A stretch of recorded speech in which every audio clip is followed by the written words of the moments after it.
سلام، چطوری؟ تریلر دومزدی اومد، برو بیا.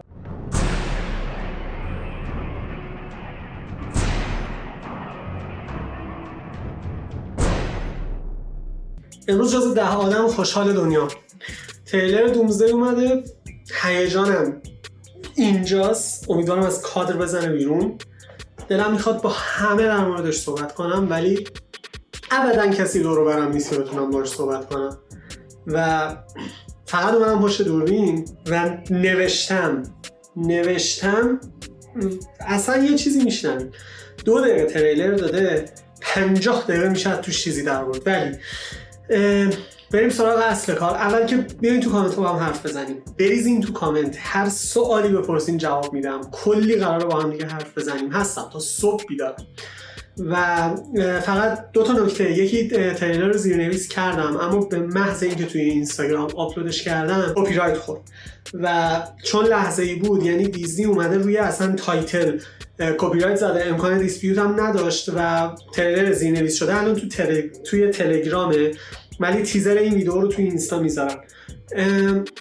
توی این ویدیو تریلر رو بررسی میکنیم، ربطش میدیم به فوتیج لیک شده ای که چند وقت پیش اومد، ربطش میدیم به تریلری که توی مراسم سینماکان 3-4 ماه پیش نشون دادن به مردم و توضیحات متنیش اومد و هیچی ازش لیک نشد، و ربطش میدیم به خلاصه داستانهایی که اومده و یه اسکریپت لو رفته از فیلم که همه اینها رو با هم دیگه بررسی میکنیم و یه بررسی جامع کلی از هر چیزی که تا الان از دومزدی میدونیم بهتون میگم. ویدیو رو شروع کنیم چون که دارم میترکم. توی فوتیج‌ها و اسکریپت‌های لیک شده یه چیزی اومد که داستان این فیلم، مثلا سکانس اول این فیلم با اینکرژن دنیای فاکس و دنیای اسپایدرمن توبی مگوایر شروع میشه و یه عکس هم اومد که توبی و هیو جکمن کنار هم دیگه بودن که به نظر میاد واقعیه، ولی خب تو این دنیای پر از AI کی میدونه چی واقعیه چی درسته. اما در کل داستان فیلم ظاهرا قراره از اینجا شروع بشه و ما هم از همینجا می‌خوایم شروع بکنیم. از طریق همون اسکریپت لو رفته میدونیم که دنیای ایکس من قراره که دنیای فاکس قراره برنده این نبرد بشه. طبق همون باز اسکریپت ما میدونیم که این اتفاقی که میفته و اینکرژن بین دنیای توبی و دنیای فاکس اولین اینکرژنی نیست که فاکس داره باهاش مقابله میکنه و اونا بارها و بارها این اینکرژن ها رو تجربه کردن و اما این فیلم میخواد یه لستنس خفن بده به هر دوتای این دنیاها. جلوتر براتون توضیح میدم که چرا اینکرژن های توی جهان مارول خیلی بد و خیلی مهمه. از چیزایی که تا اینجا دستگیرمون شده اینه که استیو توی اون تیزر اولیه که از استیو راجرز اومد، استیو داره توی جایی با پگی زندگی میکنه و اونجا بچه دار شده. ماجرا کجاست؟ ماجرا اینجاست که ظاهرا استیو وقتی برمیگرده به گذشته، یعنی دقیقاً سکانس پایان اند گیم، بعد از پایان اند گیم وقتی که استیو برمیگرده به گذشته، ظاهرا TVA خبردار میشه و لوکی با چند تا از مامورای TVA که حالا دیگه تایملاین‌ها رو نابود نمی‌کنن میرن جای استیو و میگن آقا این کاری که شما کردی داره مولتیورس رو به چخ میده و باید برگردی. استیو هم میگه که نمیگردم. میگه خب بس باید به ما کمک کنی. استیو میگه که داداش من به خاطر این برگشتم، شما اینو ببین. بعد به بازیگر هیلی اتفل اشاره میکنه، بازیگر پگی اشاره میکنه، من به خاطر این تو زمان سفر کردم، حالا تو میگی برگرد اسکلم مگه. و بعد لوکی میگه که خب پس حالا که اینطوریه من به تصمیم به احترام میذارم، ولی اینجا نمیتونی زندگی کنی چون تایملاین‌ها رو داری به هم می‌ریزی، باید با هم بیای جایی که من میگم زندگی کنی. و با هم دیگه میرن و اون جایی که واسهشون انتخاب کرده جهان فانتاستیک فوره. این وسط وقتی که اونجا مستقر میشن هم لوکی یه دستگاهی به استیو و پگی میده که اگر که اتفاق خاصی افتاد و اوضاعش بد میشد باهاش تماس بگیرن. یه چیزی تو مایه پیجی که کاپیتان مارول نیک فیوری داده بود. استیو و پگی سالها اونجا زندگی میکنن، بچه دار میشن، بچه‌شون تقریبا همسن فرانکلین میشه و اینجا جاییه که ما میرسیم به سکانس بعد از تیتراژ فانتاستیک فور فرست استپس، جایی که دوم به ساختمون بکستر رسیده و بکستر بیلدینگ رسیده و داره با فرانکلین تعامل میکنه. نکته ای که هست میگن که با توجه باز به همون چیزای لو رفته، میگن که دوم اینجا میشینه و برای فانتاستیک فور توضیح میده که چه اتفاقی داره میفته. دوم میگه که یه آدمی تو دنیای شماست، شخصیتی تو دنیای شماست که نباید اینجا باشه و با توجه به اینکه دوم اینکرژن ها رو دیده واسهشون توضیح میده که این اگه اینجا باشه چه اتفاقی میفته. به مرور زمان شما دچار اینکرژن میشین، باعث میشه که رید ریچاردز و دکتر دوم با هم همکاری کنن، اون جهان رو اسکن کنن، به استیو و پگی برسن برم باهاش صحبت کنم و بگم آقا شما جات اینجا نیست، باید بری. و اول ما هم همکاری میکنن و میرسیم به سکانس بعد از تیتراژ تاندربولتس. اون سفینه فانتاستیک فوری که میبینیم لیک ها و اسکریپت لو رفته میگه که همونه، ولی توی اون سفینه چهار شگفت انگیزن دکتر دوم، استیو، پگی و بچه‌شون که دارن سفر میکنن به زمین 616 تایملاین مقدس سیکرت تایملاین که این ماجرا رو حل بکنن. و برخلاف چیزی که ما دیدیم که اول اونجرز با زی متوجهشون میشن، اونا تو واکاندا فرود میان، چون که توی همین تریلر داریم میبینیم، هم توی چهارمین تیزر که 4 هفته پشت سر هم توی اکران آواتار اومد دیدیم، بن گریم با شوری و امباکو داره تعامل میکنه. توی این تیزر هم همونجاست که البته بعدش وارد یه سکانس خیلی بزرگ با تالوکان میشیم و نامور رو میبینیم. بعد میرسیم به شروع تریلر رو با یه شاتی از مدرسه اگزاویر شروع میکنیم، تابلو افتاده همه چی به هم ریخته است که البته اینو تو تیزر سوم اون 4 هفته پشت سر هم که در مورد ایکس من بود هم دیدیم.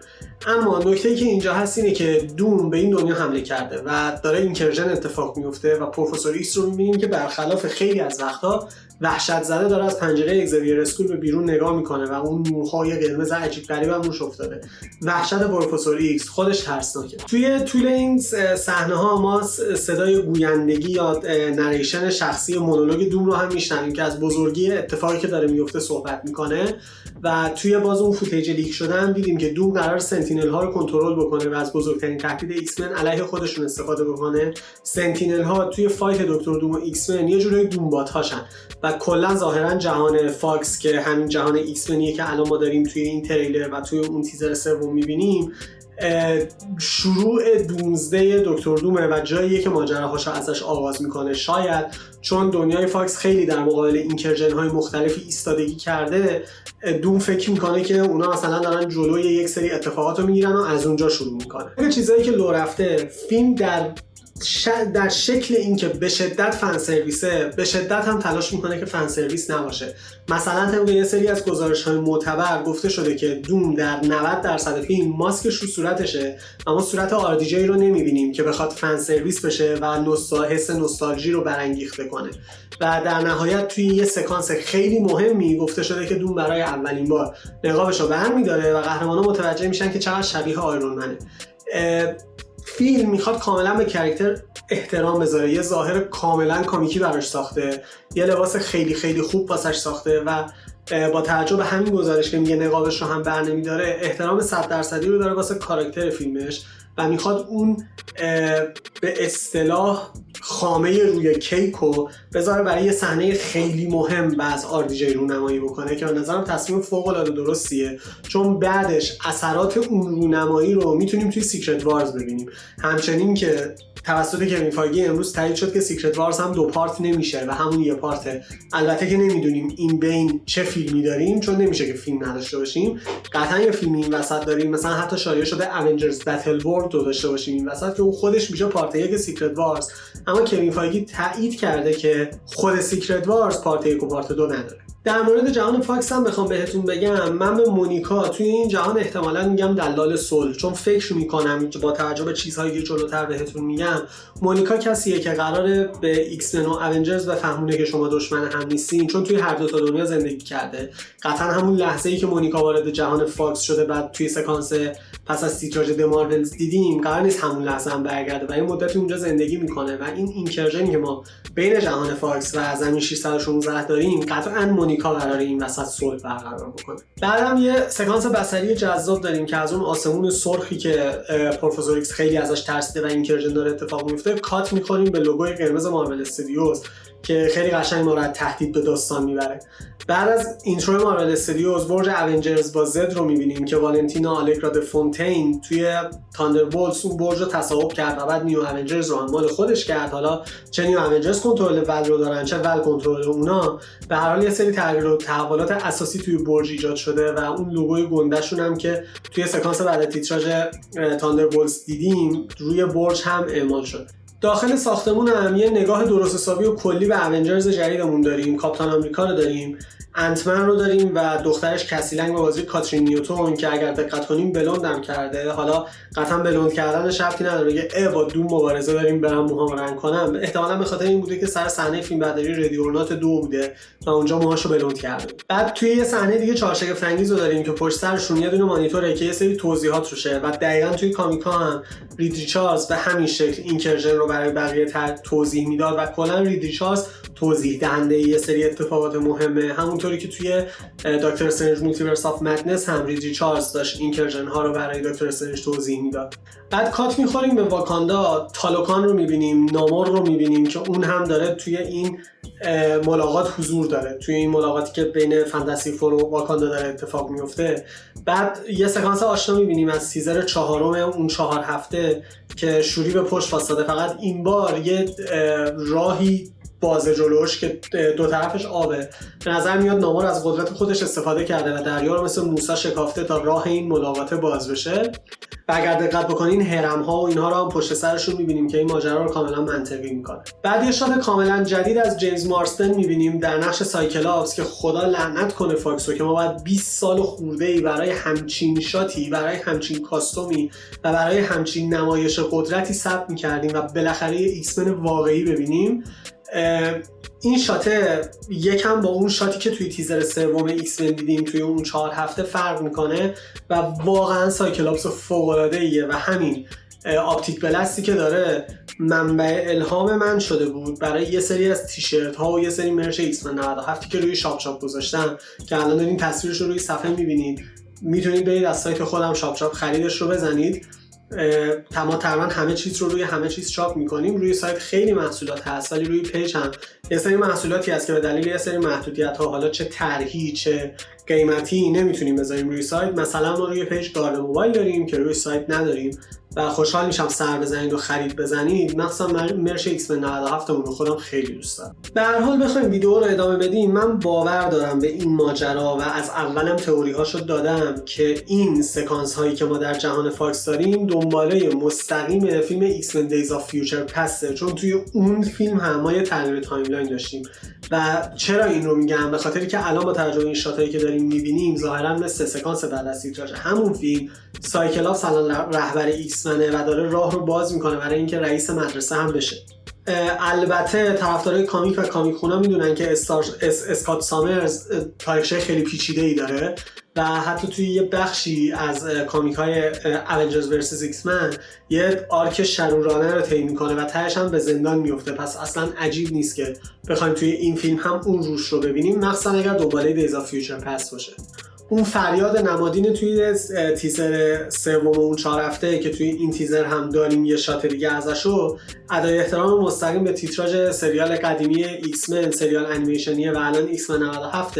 فقط تفاوت اینه که اونجا ما توی تیتراژ اینو داشتیم، اینجا یه درد پنهانی پشتشه که معلوم نیست مثلا بعد از مرگ چه افرادی یا بعد از چه اتفاقاتی، بعد از نابودی دنیا داره این داد رو میزنه و اون درد توی چشمهاش رو با اینکه چشمهاش رو نمیبینیم کاملا قابل احساسه و این خیلی خفنه. بعد یه نیم نگاهی داریم به مبارزات عجیب غریبی که بین فرانچایزهای مختلف قراره ببینیم. اولیش هم مبارزه بین گمبیت و شانگچیه. گمبیتو که همچنین چنینگ تیتوم بازی میکنه، اون چوب دستیش رو داره، کارت‌هاش رو هم داره و تقریبا شبیه همون نسخه توی ددپول و ولورین بود، اما خب قطعا اون نیست و گمبیت جهان فاکسه.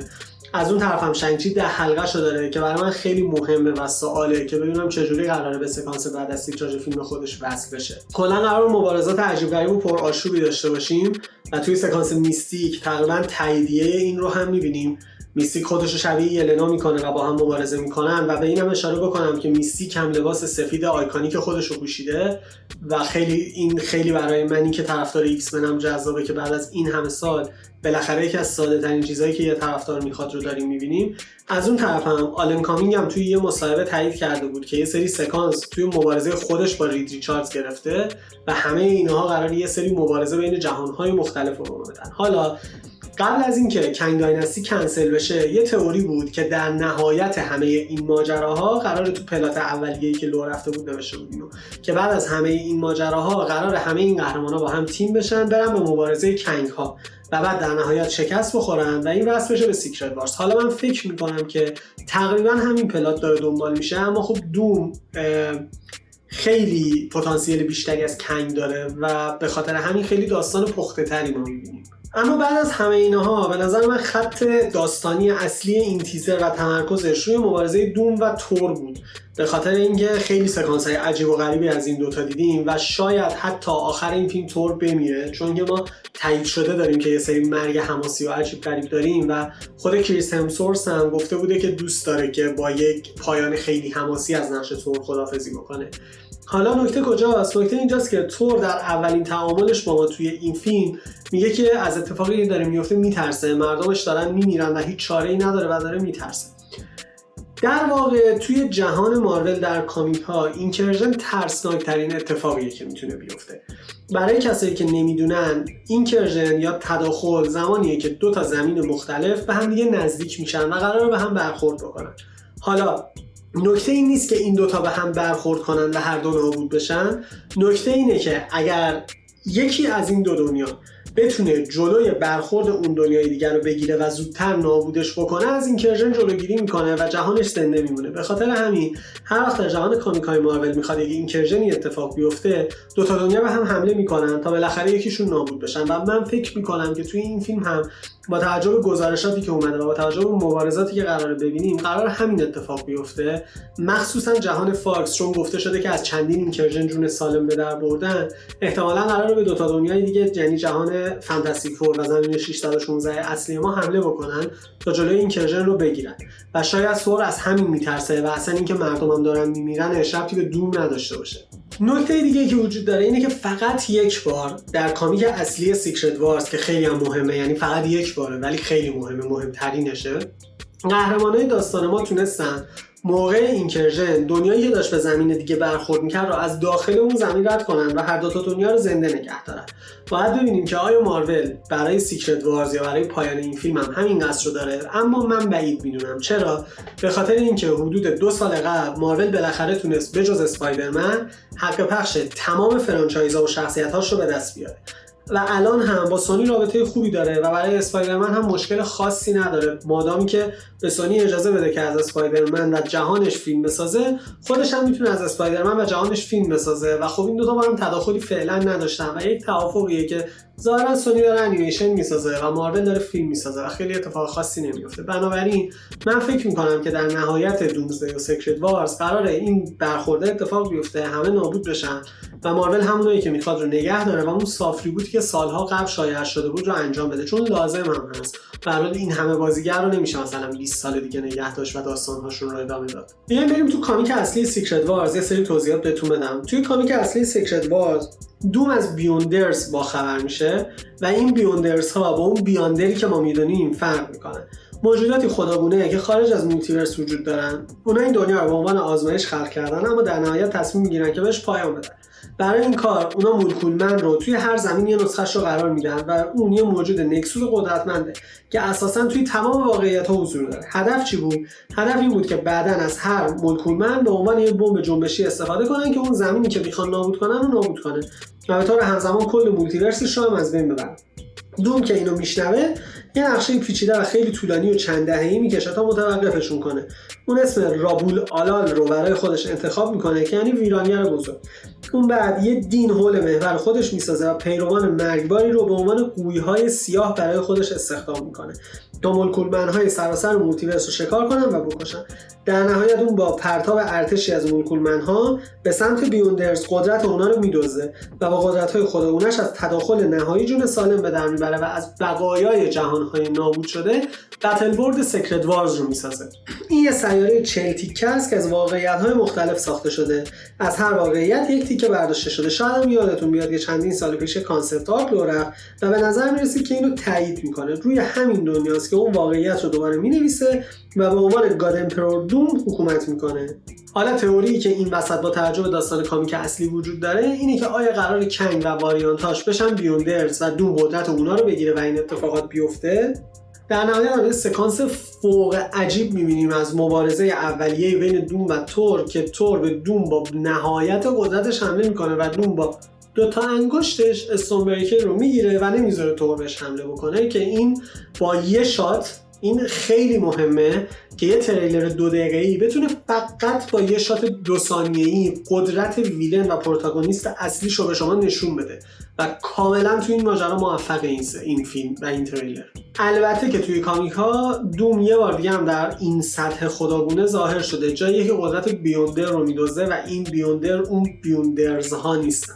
با این حال کاملا مشخصه که اون از مبارزه با تور اصلا به زحمت نمیفته و البته یک سوال برای من پیش اومد که آیا ممکنه که استورم بریکر هم مثل جاناتان توی فیلم رگناراک نابود بشه یا نه؟ تعامل تور و استیو رو میبینیم که نمیدونیم چه استیویه، شبیه استیو اینفینیتی واره، اما بعید میدونم که کسی که از گذشته میاد زمان حال اون باشه. به نظر میاد یه نسخه دیگه است و تور یه تو فاکتور آثنتیکیشن انجام میده و که ببینه استیو هنوز لایقه یا نه، که یکی از فان‌ترین بخشای این چیز بود، این تریلر بود. و به نظر میاد میولنیر که به استیو داستان ما میده، به تیشرت من ما میده، همون میولنیریه که لاو روش نقاشی کرده بود و مال خود لاو بود. در مورد استیو هم بخوام بهتون بگم، حقیقت ماجرا اینه که ما بعد از اندگیم یه پلات هول خیلی بزرگ حول محور استیو داشتیم و هیچ وقت نفهمیدیم واقعا کجاست. استیو پیر که بهمون اطلاعات خاصی نداد، سکانس بعد تیچاج نمیتونیم اثبات کنیم که اون استیو همون استیویه که رفته و با توجه به اینکه یه سری داستان‌ها تغییر کرده و اندگیم قراره دوباره اکشان بشه، شاید حتی اصلا اون سکانس رو ادامه بدن و اکستندش بکنن. و در مورد استیو جوان هم ما هیچ وقت اطلاعاتی نداشتیم غیر از این که میگفتن یه پایگاه توی ماه و ما حتی نمیدونیم که استیو واقعا 6 تا سنگ بی‌نهایت و میولنیر رو برگردونده به زمان خودش یعنی، و شاید حتی این میولنیر خود تور از سال 2013 باشه که با خودش آورد توی اندگیم و قرار استیو برش گردونه. پوستر فیلم رو هم داریم که همراه تریلر منتشر شده. البته این پوستر دوم دومزدی، پوستر اول همون ای بود که توی پنجره بود. نکته‌ای که وجود داره بالای این پوستر عکس مادر و دختره. یه سری تئوری الان هست که میگن زن و بچه‌شه، یه سری تئوری هست که میگن مادر دومه با خود دکتر دوم. علاوه منطقی و منطق فیلم باید زن و بچه‌ش باشن که ما نمیدونیم توی اون مقطع تریلر که ما داریم میبینیم مردن یا نه. اما اگر مادرش باشه، مادر دکتر دوم سینتیا وان دوم یه جادوگر بود و نفرین ابدی اون توسط مفیستو در نهایت دوم رو به سمت جستجو سوق داد تا هم علم و هم جادو رو مطالعه کنه تا بتونه مادرش رو نجات بده. پس میتونه باز هم به این تئوری برسیم که اون عکس بالا دوم و مادرش. باز بعد برگردیم به اسکریپت لیک شده. اسکریپت لیک شده میگه که در زمین 616 وقتی که تمام قهرمانا دور هم جمع میشن یه برخوردی اتفاق میفته که همه قهرمانا مجبور میشن برن به جهان ایکس من فاکس و اونجا اولین اکشن خیلی بزرگ فیلم اتفاق میفته که یه اقتباس داخل اقتباس از کامیکای اونجرز ورسس ایکس منه که در نهایت همونطور که بهتون گفتم مونیکا میاد و این دوتا رو صلح میده و میگه آقای اونجرز ایکس من دشمن نیستن، ایکس من اونجرز دشمن نیستن و شما باید آدم همکاری بکنید. و بعد همه این ماجراها که مونیکا میاد اینا رو صلح میده ما یه صحنه ای رو داریم که بالاخره قهرمانا متوجه میشن که دوم میخواد چیکار بکنه و اونجا اون مبارزه عظیمه که فوتیجش لو رفته بود شکل میگیره که سکانس مثل اونجرز اسمبل داشتیم و تمام قهرمان ها، که البته با توجه به اینکه توی اون سکانس دوم کنترل سنتینل ها رو به عهده گرفته بود، احتمال اینکه اونجرز پیروز نشن خیلی زیاده و منطقی هم از شما داریم میریم سمت سیکرت وارز و قاعدتاً اونجرز نباید توی این فیلم پیروز بشن. و البته دو تا نکته خیلی مهم دیگه هم داریم. یکی این که هنوز نمیدونیم توی یک سال فاصله بین دومزدی و سیکرت وارز فیلم داریم یا نه. یکی دیگه اما دو تا شخصیت رها داریم الان، دکتر استرنج و کلیا از بعد از دکتر استرنج مولتیورس آف مدنس غیب شدن و یه تئوری داره توی اینترنت میچرخه که اون توضیحی که در مورد قوی‌های سیاه بهتون دادم، قوی‌های سیاه دکتر دوم همین دکتر استرنج و کلیا هن که البته توی کامیک‌ها هم این اتفاق افتاده. دکتر استرنج به دوم در شکل دادن بتل ورد کمک میکنه و بعد از این کار پشیمون میشه، اما پشیمون نمیشه که چرا کمکش کرده، پشیمون میشه که چرا اون قدرت دزدیده شده رو خودش برنداشته. و خیلی اتفاقات مهمی ممکنه ما توی این فیلم ببینیم اگر که رسوها جسارتش رو داشته باشن که دارن. در مورد TVA هم باید بهتون بگم که اون سکانسی که از لوکی دیدیم همون سکانسیه که بهتون گفتم که لوکی میره جای استیو و میگه که آقا تو نباید اینجا زندگی کنی، که به تم و نور و رنگ و ایناش هم میخوره. در نهایت هم با توجه به اینکه استیو همه چی رو از TVA میدونه قاعدتاً، ما ممکنه که با توجه به تعامل استیو و تور دیدار مجدد لوکی و تور رو هم داشته باشیم. و اما یه سری تئوری هم از خیلی وقت قبل تو اینترنت میچرخن که خود استیو با رفتنش به گذشته باعث اینکرژن شده. خیلی ایده جدیدی نیست، خیلی ایده بکری نیست و بعید میدونم روسو ازش استفاده کنن، اما اگر استفاده بکنن هم منطقیه. در نهایت یه عالمه تئوری وجود داره. این فیلم واقعا فیلم مورد انتظاریه و من اصلا نمیدونم، واقعا درک نمیکنم کسی که این میزان هایپ الان درک نمیکنم. من واقعا دارم منفجر میشم و فقط میخوام ویدیو رو امشب بهتون برسونم چون واقعا نیاز دارم با یه عده صحبت بکنم توی کامنت. فقط و فقط اگر از ویدیو خوشتون اومد از من لطفاً با خرید از چاپ چاپ از من حمایت بکنید. واقعا تنها راه حمایتتون از منه. کلا هم توی زیلینکمون تمام لینکایی که لازم داریم، پینترست، ایکس، اینستاگرام، تلگرام، همه چی اونجا هست. البته که آدرس همش کامیک پرشیا کامه. یعنی شما هر جای این جهان، هر شبکه اجتماعی که وجود داره یه کامیک پرشیا کام سرچ بکنین پیج ما میاد. شاپ چاپ هم که همون شاپ چاپ داتای آر خودمونه. یه چیز دیگه هم نمیمونه. خیلی مخلصم، امیدوارم واقعا لذت برده باشین. سعی کردم خیلی کامل و پر انرژی باشه. مخلص تا ویدیو بعدی. خدافظ.